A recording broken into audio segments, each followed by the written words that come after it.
Okay, good morning traders. This is another video on how to adjust the SPX trade. But we have our benchmark here that we're using for all these videos, setting up the 10 wide iron condor for Monday.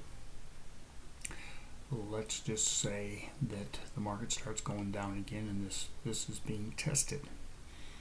So what you can do is buy back your call strikes here, your call spread, and turn this into an iron fly. What you would do on an iron fly is sell the 40-50 call side of it.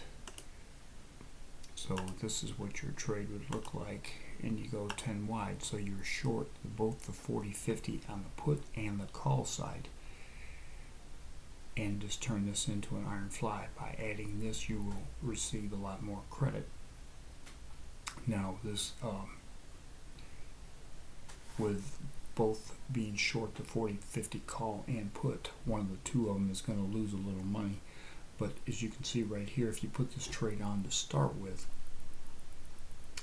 you have $10.30 credit on a $10 wide. This is probably wouldn't get filled here because this is going to be a mathematical impossibility for the trade to lose. This trade would be a $30 winner, 30-cent winner, so you're not going to get filled on it. But that's the price is going to change obviously as the market changes. But what you would do is just turn this into an iron fly for more credit.